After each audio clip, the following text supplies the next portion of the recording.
ایک ہے ایک شخص معین المسیح الدجال، ان دونوں میں فرق ہے۔ معلوم ایسا ہوتا ہے کہ ایک تو شخص ہوگا جس کا ظہور ہوگا، وہ شخص معین ہوگا، اور اگر احادیث کا تتبع کیا جائے تو معلوم ہوتا ہے کہ وہ یہود کا کوئی بہت بڑا لیڈر ہوگا، اور آخری زمانے میں قریب قیامت کا جو زمانہ ہے، قرب قیامت کا، اس میں جو بڑی عظیم جنگیں ہونے والی ہیں، ان میں جب یہودیوں اور مسلمانوں کا مقابلہ ہوگا اور بہت کریٹیکل سٹیج پر وہ مقابلہ پہنچا ہوا ہوگا، اس وقت حضرت مسیح علیہ السلام کا نزول ہوگا، اور وہ دجال اکبر کو یا المسیح الدجال جسے کہا گیا ہے اس کو وہ قتل کریں۔ تو المسیح الدجال یہ تو ایک شخص معین،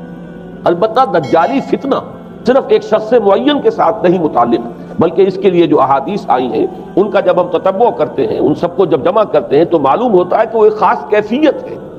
ایک خاص دور میں کچھ ایسی کیفیات پیدا ہو جائیں گی کہ جن کو دجالی فتنے سے تعبیر کیا گیا ہے۔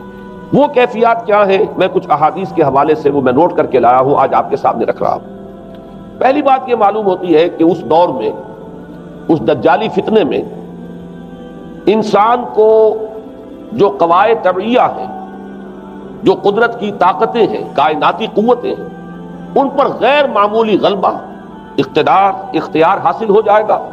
اور وہ دجال متصرف ہوگا ان تمام قواعد طبعیہ پر، بالکل ایسے انداز میں جیسے کبھی انبیاء کرام علیہ السلام کو اللہ تعالیٰ معجزے عطا فرماتے ہیں۔ وہ معجزے کہ جو اللہ تعالیٰ کے فضل و کرم سے اللہ کے رسولوں کو عطا ہوئے ہیں، گویا کہ وہ سب کی سب کیفیات ہیں کہ جو دجال کے بارے میں قرآن مجید یا احادیث نبیہ میں وارد ہوئی۔ مثلا پہلی بات یہ بتائی گئی کہ اس کے لیے فاصلہ بے معنی ہو کر رہ جائے گا، انتہائی تیز رفتاری ہوگی جو اسے حاصل ہوگی۔ چنانچہ الفاظ یہ ہے کالغیث استدبرت الريح، وہ ایک ایسے طوفان کے مانند جو ہے وہ سیلاب آئے گا کہ جیسے کوئی بہت زوردار آندھی جو ہے اس کے ساتھ طوفان آیا کرتا ہے۔ آپ سائیکلون کا تصور کیجئے کہ جس طریقے سے وہ ایک انتہائی تیز رفتار ہوا جو ہے وہ طوفان کو لے کر آتی ہے، اس طور سے وہ فتنہ پھیلے گا۔ ایک اور حدیث میں الفاظ ہے فَلَا تَدَعُ قَرْيَةً إِلَّا حَبِطَتْهَا فِي 40 لَيْلَةً، یہ مسلم شریف کی روایت ہے حضرت نواس ابن سمعان رضی اللہ تعالیٰ عنہ۔ کوئی قریہ تک نہیں چھوڑے گا دنیا کی کوئی آبادی چھوٹی سے چھوٹی جس میں وہ نہیں پہنچ جائے گا 40 دن کے اندر اندر۔ یہ اس کی تیز رفتاری کا عالم ہوگا، گویا کہ میں تعبیر کر رہا ہوں اسے ان الفاظ سے کہ فاصلہ بے معنی ہو کر رہ جائے۔ اسی کے ضمن میں بعض اور روایات آئی ہیں۔ سواری جو ہے اس دجال کی، اس کو گدھے سے تعبیر کیا گیا ہے، اس لیے کہ ظاہر بات ہے اس دور میں اور کسی شے کا اگر تذکرہ کیا جاتا ہوائی جہاز کا یا راکٹس کا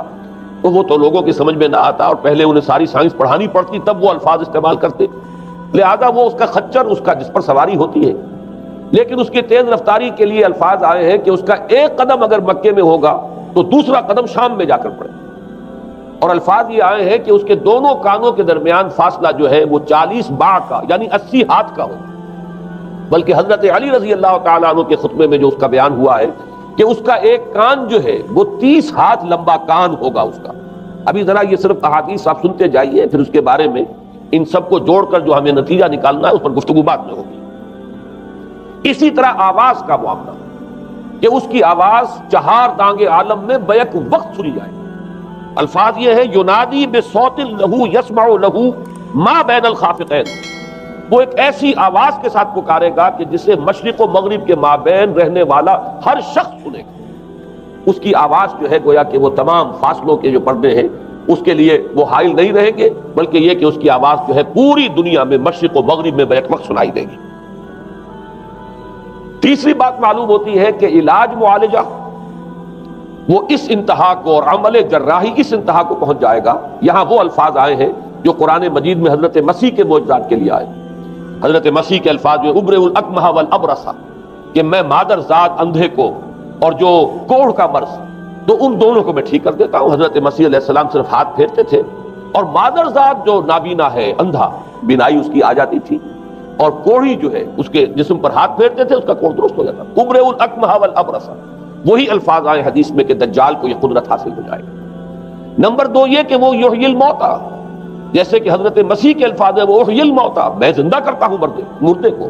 حضرت مسیح فرماتے تھے ایک مردے کو قم باذن اللہ، اور وہ کھڑا ہو جاتا تھا۔ بالکل اسی طریقے سے دجال کو بھی قدرت حاصل ہو جائے گی کہ وہ مردوں کو زندہ کرے گا۔ مزید وضاحت ایک حدیث میں یہ ہے کہ وہ ایک شخص کو آری کے ساتھ بیچ میں سے چیرے گا، 2 ٹکڑے کر دے گا، پھر سینے گا اور زندہ کر دے گا۔ معلوم یہ ہوا کہ علاج معالجے کا علم اور دوسرے یہ کہ جراحی کا علم جو ہے وہ اپنی ان بلندیوں کو پہنچے گا کہ اس حد تک انسان کی رسائی ہو جائے گی۔ چوتھی بات، اس کو زمین اور فضا پر اس قدر غلبہ حاصل ہو جائے گا، الفاظ یہ حدیث کے یامر السماء فتمطر، وہ آسمان کو حکم دے گا بارش برسا اور وہ بارش برسائے گا، والارض فتنبت، اور زمین کو حکم دے گا کہ فصلیں اگا اور وہ اگائے گی، ویمر بالخربۃ فیقول لها اخرجی کنوزک، اور وہ کسی ویرانے پر سے گزرے گا، اسے حکم دے گا، ویران چٹیل میدان، اور حکم دے گا کہ اپنے خزانے نکال، اور فرمایا اس کا نتیجہ یہ نکلے گا فتتبعہ کنوزها، تو اس زمین کے جو خزانے ہیں وہ نکل کے اس کے ساتھ چلنے شروع ہو جائیں گے۔ زمین پر قدرت، فضا پر قدرت، بارش کا حکم ہوگا وہ بارش ہو جائے گی، آسمان بارش برسائے گا، زمین اپنے خزانے اگل دے گی۔ پانچویں بات، وَيُبْعَثُ مَعَهُ الشَّيَاطِينُ عَلَى صُورَةِ مَن مَاتَ، اس کے ساتھ کچھ ایسے شیاطین مبعوث ہوں گے کہ جو ان صورتوں کو اختیار کریں گے ان لوگوں کی جو مر چکے ہیں، من الآباء والأمہات والمعارف، جو آباء و اجداد اور مائیں اور دادیاں اور جو بھی جان پہچان والے لوگ ہیں جو فوت ہو چکے ہوں گے، وہ ان کی صورت اختیار کریں گے۔ فَتَأْتِيَ أَحَدَهُمْ فَيَقُولُ أَلَسْتُ فُلَانًا أَلَسْتَ تَعْرِفُنِي، پھر وہ آئے گا اور وہ شیاطین آئیں گے اور انسان سے کسی سے بات کریں گے، کیا تم مجھے نہیں پہچانتے؟ کیا میں تمہارا فلاں رشتہ دار نہیں ہوں؟ اپنی نشانیاں بیان کریں گے اور لوگ پہچانیں گے۔ یہ وہ احادیث ہے کہ جن کا جو نتیجہ نکلتا ہے اس کو پہچان لیجئے۔ وہ نتیجہ یہ ہے کہ حضور صلی اللہ علیہ وسلم نے دجالی فتنے کے جو اوصاف بیان کیے یا جو علامات بیان کی، ان کا حاصل یہ ہے کہ سائنس اور ٹیکنالوجی کی وہ بلندیاں انسان کو حاصل ہو جائیں گی کہ جو چیزیں کبھی رسولوں کے معجزوں سے ظہور پذیر ہوتی تھیں، وہ قوانین طبیعہ پر تصرف کے باعث خود انسان کرنے لگے گا۔ یہ ہے در حقیقت حاصل۔ چنانچہ آج آپ دیکھیے وہ جو اس کا گدھا ہے وہ ہمارے آج کل کے ہوائی جہاز ہے، اور آپ کو معلوم ہے کہ یہ رڈار جو ہیں ان کے ہوائی جہازوں کے، یہ بالکل اینڈز پر ہوتے ہیں ان کے بازوؤں پر، اور یہی ان کے کان ہیں، انہی سے انہیں وہ معلومات حاصل ہوتی ہیں۔ خود ان کی لمبائی چوڑائی جو ہے وہ کتنی ہے، اور پھر یہ کہ ان کے درمیان فصل جو ہے وہ 80 ہاتھ کا یا 40 باہ کا وہ موجود ہے،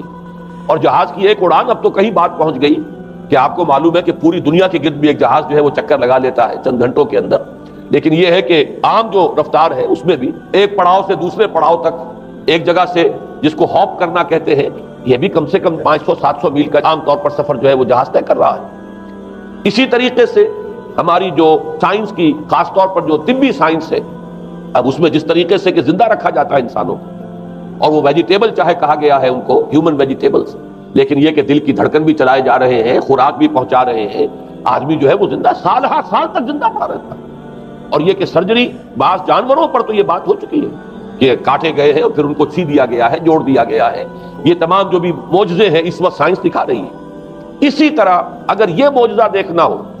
کہ زمین لقدق زمین، جہاں کہیں کوئی آثار نہیں تھے کسی ایک پتے تک کے اگنے کے، اگر وہاں لہلہاتے ہوئے آپ کو چمن دیکھنے ہو، تو ویسے سب سے پہلے تو یہ معاملہ ہوا تھا اسرائیل نے جو کر کے دکھایا تھا، لیکن اب تو آپ ابو ظبی چلے جائیے، سعودی عرب میں چلے جائیے۔ سعودی عرب کے اندر حال یہ ہے کہ آپ اگر ہوائی جہاز سے سفر کریں ریاض سے جدہ تک، تو آپ کو جگہ جگہ بڑے سرکولر پیچز نظر آئیں گے جہاز سے، نہایت گرین، اور اس کے اندر جو ہے آرٹیفیشل اریگیشن کے ذریعے سے اور بہت عمدہ وہاں کاشت ہو رہی ہے، بہت خوبصورت فارمز جو ہیں وہ تمام کے تمام سرکولر پیچز، اس لیے کہ جو اریگیشن ہوتی ہے وہ ان ویلز کے ذریعے سے ہوتی ہے کہ جو ایک سرکل میں چلتے ہیں اور پانی کی وہ آرٹیفیشل بارش جو ہے وہ ہوتی رہتی ہے۔ باقی یہ کہ فضا سے آرٹیفیشل رین، یہ تو بہت ہی سادہ سی بات ہے کہ فضا کے اندر ایٹماسفیرک کنڈیشنز کو ذرا تبدیل کیا جائے تو بارش آ جاتی ہے۔ اور باقی رہ گیا آواز کا یہاں سے وہاں جانا، وہ تو آواز ہی نہیں ہے، تو آپ صورتیں دیکھ رہے ہیں۔ آپ کو نیو یارک میں بیٹھا ہوا خطاب کرے، آپ پوری دنیا کے اندر جہاں چاہیں، وہ آل ورلڈ اینٹینا آپ کے پاس صرف ہونا چاہیے، باقی یہ کہ آپ دنیا کے کسی بھی گوشے میں بیٹھے ہوئے کسی شخص کا خطاب جو وہ سن سکتے ہیں۔ تو معلوم یہ ہوا کہ در حقیقت یہ جو دجالی فتنہ ہے، یہ جس کے اوصاف جو بیان کیے گئے، ابھی میں اس کو لفظ فتنہ سے تعبیر نہیں کر رہا، اسے جس چیز نے فتنہ بنایا وہ ابھی میں آپ سے عرض کروں گا، لیکن یہ جتنے اوصاف حدیث میں آئے،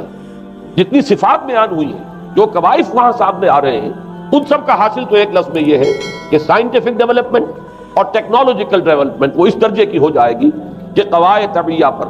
فورسز آف دی نیچر پر انسان کو تصرف اور تسلط حاصل ہو جائے گا، اور وہ انہیں استعمال کرے گا، اور اس طریقے سے اس کے اندر وہ ساری کی ساری کیفیات جیسے کہ آج ہم دیکھ رہے ہیں اپنی نگاہوں کے سامنے وہ پیدا ہو جائیں۔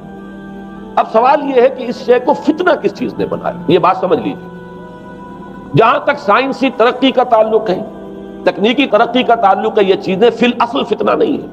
یہ تو وہ علمہ آدم الاسماء کلہا کا ظہور ہے. اللہ تعالیٰ نے ازل میں حضرت آدم علیہ السلام کو جو صلاحیت عطا فرما دی تھی، یہ ایکسفولیشن ہے اس کا ظہور ہے. جیسے کہ آم کی گٹھلی میں آم کا درخت ہے، لیکن ظاہر بات ہے کہ اس کو درخت بننے میں وقت لگتا ہے. پہلے وہ 2 پتے نکلتے ہیں، پھر وہ بڑھتا ہے معاملہ، کئی سال میں جا کر وہ درخت جو ہے وہ جوان ہوگا، وہ پھل دے گا. اسی طریقے سے یوں سمجھیے کہ بالقوہ وہ علم حضرت آدم علیہ السلام کو دے دیا گیا، یعنی وہ صلاحیتیں ودیت کر دی گئیں، وہ فیکلٹیز، سمع اور بصر اور فؤاد، دیکھو سنو نتیجہ نکالو اور آگے بڑھو. آپ نے چیز دیکھی، ایک سنی، نتیجہ نکالا، اس کو نوٹ کیا، آگے بڑھے، پھر کوئی چیز دیکھی، پھر کوئی سنی، اپنے سابق جو نتیجہ آپ نے نکال کر محفوظ کیا تھا اپنی میموری میں، اس کے ساتھ اس کو ٹیلی کیا، کوئی اور نتیجہ نکل آیا اور آگے بڑھے. تو یہ تو سٹیپ بائی سٹیپ، قدم بہ قدم انسانی علم آگے بڑھ رہا ہے. یہ ہرگز فتنہ نہ ہوتا، میرے الفاظ پر توجہ کیجئے، اگر اس کے ساتھ متوازن طور پر ایمان اور روحانیت کا ارتقا بھی ہوتا رہے. اگر اس کے ساتھ اللہ کی معرفت، اللہ کی محبت، آخرت کا ایمان، منزل انسان کی جو ہے وہ آخرت ہے، دنیا نہیں ہے، اگر یہ چیزیں ساتھ کے ساتھ ہوتی تو یہ ہرگز فتنہ نہیں. فتنہ در حقیقت اسے جس نے بنایا ہے وہ یہ ہے کہ کچھ ایسے اسباب ہوئے ہیں، اور وہ اسباب آج مجھے بیان کرنے کہ در حقیقت موجودہ عیسائیت اس کا سب سے بڑا سبب ہے. اس کے نتیجے میں ایک بہت بڑا گیپ ہے، اپالنگ گیپ ہے، بڑا مہیب خلا ہے، بڑی وسیع خلیج ہے جو حائل ہو چکی ہے کہ ایمان اور روحانیت ختم ہوتے چلے گئے اور یہ ٹیکنیکل اور سائنٹیفک ڈیولپمنٹ بڑھتی چلی گئی. ان دونوں کے درمیان جو مہیب خلا پیدا ہوا ہے اس نے اسے فتنہ بنا دیا ہے، اور عظیم ترین فتنہ بنا دیا. ورنہ اگر اس کے ساتھ ہی اللہ پر ایمان، آخرت پر ایمان، اور انسان کے اندر ایمانی کیفیات، اس کی روحانی کیفیات اگر یہ بھی برقرار رہتی، بلکہ اس کے ساتھ متوازن طور پر ان کو ترقی کرنا چاہیے تھی، تو یہ ہرگز فتنہ نہیں ہے. تو پہلی بات یہ سمجھ لیجئے کہ اگرچہ دجالی فتنے کے جو صفات، اس کے اوصاف، اس کی علامات، اس کے مظاہر جو بھی حدیث کے ذریعے سے ہمیں معلوم ہے، جس کا میں نے ابھی آپ کے سامنے تذکرہ کیا، وہ سب در حقیقت تعبیر ہے اس دور کا جو محاورہ ہے، اس دور کی جو زبان ہے